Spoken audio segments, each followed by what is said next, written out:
மக்களால் நான், மக்களுக்காகவே நான். அதாவது உங்களால் நான், உங்களுக்காகவே நான்.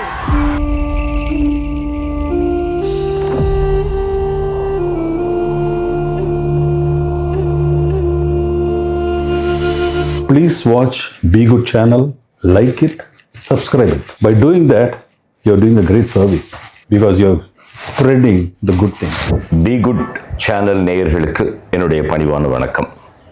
இன்னைக்கு வந்திருக்கக்கூடிய முக்கியமான பிரமுகர் யார் அப்படின்னா, தமிழ்நாட்டு அரசியலில் பல முக்கிய திருப்பங்கள் ஏற்பட காரணமாக இருந்தவர். இன்னைக்கு டெலிவிஷன் சேனல் இந்த அளவுக்கு விஸ்வரூபமாக வளர்ந்திருக்கு. அதை அன்றே கண்டுபிடித்து அதற்காக உழைத்த முன்னோடிகளில் மிக முக்கியமானவர். இன்னைக்கு இருக்கக்கூடிய இந்தியாவில் இருக்கக்கூடிய அத்தனை தலைவர்களையும் பேட்டி கண்டு அவர்களுக்கு தெரியாத அவர்களுடைய இன்னொரு முகத்தை அவர்களுக்கு காண்பித்து நமக்கும் காண்பித்தவர். எப்படி சொல்லலாம், is a professor and MP எல்லாம் நிறைந்தவர். ஒரு வார்த்தையில் சொன்னால் it is none other than Ravi Barnard.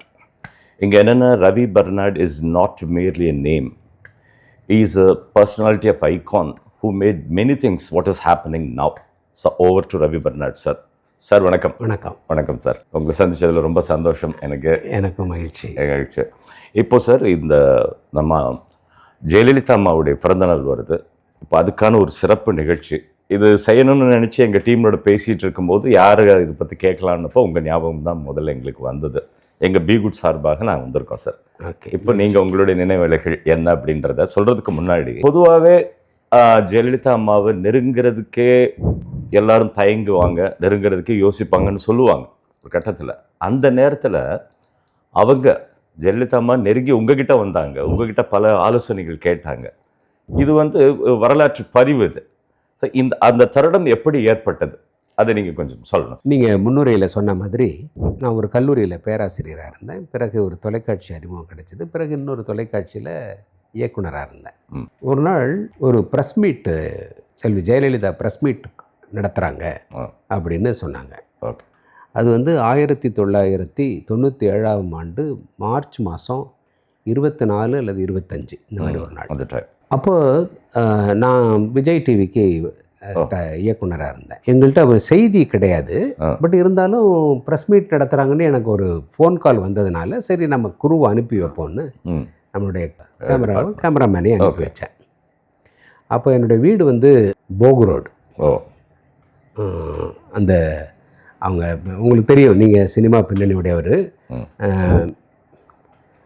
அந்த பத்மினி அம்மா அவங்க ரிலேட்டிவ்ஸ் எல்லாம் சேர்ந்து ஒரு கால் ஆமாம், ஒரு சின்ன ஒரு 4-5 வீடு அவங்களுக்கு. ஆமாம்.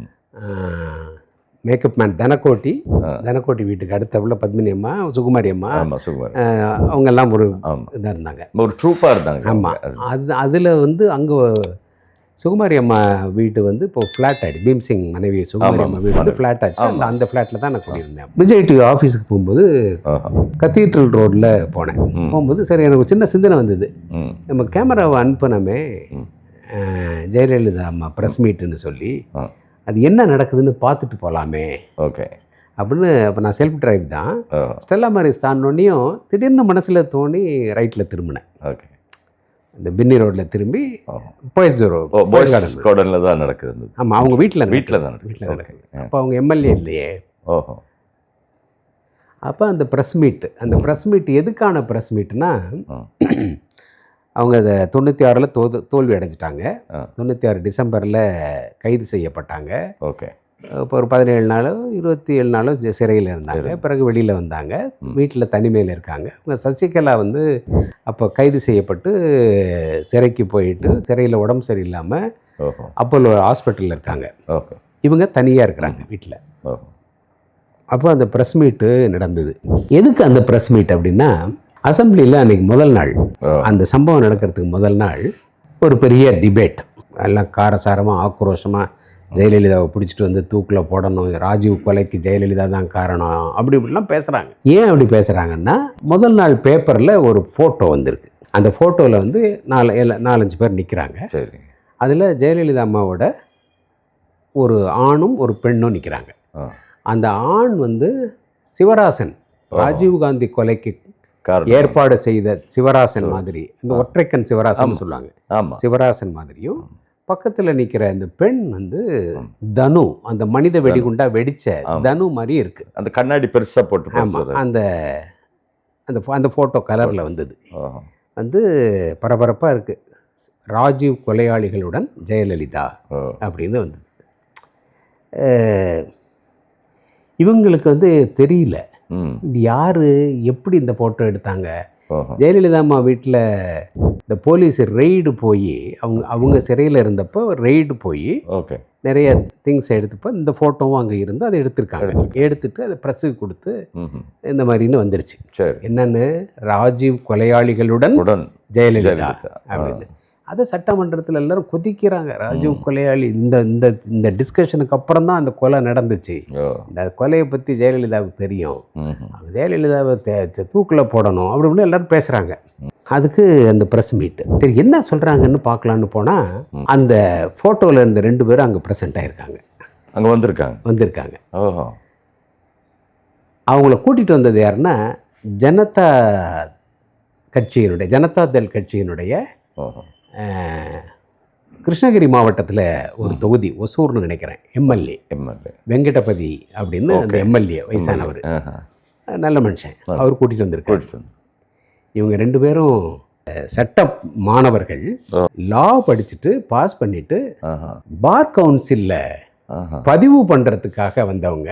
பதிவு பண்ணிட்டு இவங்க அதிமுக காரவங்க இவங்களோட வந்து ஒரு ஃபோட்டோ எடுத்துக்கிட்டாங்க. சட்ட லாயராக இனிமேல் ப்ராக்டிஸ் பண்ண போகிறாங்கன்னு சொல்லி ஒரு கட்சி தலைவியோட ஒரு ஃபோட்டோ எடுத்திருக்காங்க. அது எப்போ எடுத்திருக்காங்கன்னா அவங்க முதலமைச்சர் ஆகிறதுக்கு முன்னாடி. அப்போ அந்த கோட்டெல்லாம் போட மாட்டாங்கல்ல, முன்னாடி எடுத்த ஃபோட்டோ. அவங்க ஏடிஎம்கேல இருக்கிறவங்க. இது மாதிரி சட்டமன்றத்தில் வந்து அவர் அந்த எம்எல்ஏவும் பேசிட்டார். ஐயோ இந்த 2 பேர் அவங்க இல்லைங்க, எங்கள் ஊருக்காரனுங்க, எங்கள் தெரு எங்கள் ஊரில் தான் இருக்கானுங்க. இவன் வந்து இன்னாரு, இவன் வந்து வக்கீல், அந்த பொண்ணு இன்னாரு, அதுவும் வக்கீலுக்கு படிச்சிருக்கு, இது எப்படி பேசுகிறீங்களேன்னு அவர் அடுத்த நாள் சட்டமன்றத்துக்கு சொல்லிட்டு அவர் அங்கே போய் அந்த 2 பேரையும் கூட்டிகிட்டே வந்து ப்ரெசன்ட் பண்ணிட்டார். இதை வந்து காட்டுறதுக்காக அவங்க வந்து ப்ரெஸ் மீட் நடத்தினாங்க. நான் போனப்போ அப்போ வந்து இவ்வளோ டெலிவிஷன் கிடையாது, இல்லை என் கேமரா இருந்தது, அப்புறம் இன்னும் 2-3 சேனலுடைய கேமரா இருந்தது, NDTV கேமரா இருந்தது, இவ்வளோ சேனல்ஸ் கிடையாது, நியூஸ் சேனல்ஸும் கிடையாது. தமிழ்நாடு சார்பாக நீங்கள் போய் நாம் இல்லை விஜய் டிவி கேமரா சார்பாக, அப்புறம் இன்னும் 2 தமிழ்நாட்டில் இன்னும் 2 கேமரா வந்தது. அப்புறம் நிறைய ப்ரெஸ் பீப்புள் தான், ஆமாம், ஜேர்னலிஸ்ட் தான். அப்போ அந்த அளவு இல்லை. ஆமாம், ப்ரெஸ் மீட்டு முடிஞ்சுது.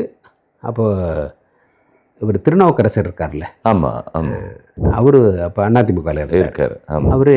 அவர் எனக்கு பழக்கமானவர். ஏன்னா அதுக்கு முன்னாடி நான் பேட்டி எடுத்திருக்கேன், எனக்கு பழக்கம். அவர் மகாலிங்கம்னு ஏடிஎம்கே பார்ட்டி ஆஃபீஸில் ஆஃபீஸ் இன்சார்ஜ். ப்ரெஸ் மீட் முடிஞ்சிருச்சு, அவங்க உட்காந்து பேசிகிட்டு இருக்காங்க, கேஷுவலாக மற்றவங்களோட பேசிகிட்டு இருக்காங்க. இவர் சைடில் நின்றுட்டு மகாலிங்கம் சார் தெரியுமா அப்படின்னாரு. அதான் சார், அதான் டிவியில் பார்த்துருக்கிறேன் சார், நல்லா தெரியுமே அப்படின்னு அவர் சொன்னார். சார் வாங்க அம்மாட்ட இன்ட்ரடியூஸ் பண்ணுறேன் அப்படின்னு கூட்டிகிட்டு போனார். என்ன கூட்டிகிட்டு போய், அம்மா இவர் தான் ரவி பெர்னாட். ஓ தெரியுமே சாரை பார்த்துருக்கேன் டிவியில். என்ன ரொம்ப திட்டுவார்ல டிவியில்.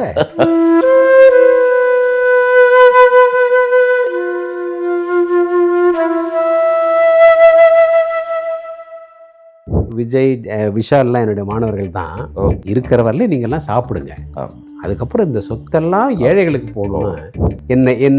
என்னை கேட்பவர்கள் யார் என்று முடிவு பண்ணிட்டீங்கன்னா அதற்கேற்ப நீங்கள் பேசுவீங்க. கமெண்ட் பண்ணியிருக்கீங்க ஏதோ நிறைய பண்ணணும்னு இல்லை. சீஃப் மினிஸ்டரோட 12 minutes அப்பாயின்மெண்ட். ஒரு மாம்பழம் சாப்பிட்றியா, That's the last fruit you are going to eat, man. Enjoy. 77 MGR ஆட்சிக்கு வந்ததுக்கப்புறம் அரசியலுக்கு வந்தவங்க தான் இன்றைக்கி எல்லா கட்சியிலையும் இருக்காங்க. எல்லா கட்சியிலையும் அவங்க தான் இருக்காங்க. இந்த பி குட் சேனலில் நல்ல விஷயம்ன்றதுனால நீ எல்லாருக்கும் போய் சேர்ற மாதிரி நல்ல எல்லாருக்கும் ஷேர் பண்ணணும்னு உங்களை பணியும்பா கேட்டுக்கொள்கின்றேன்.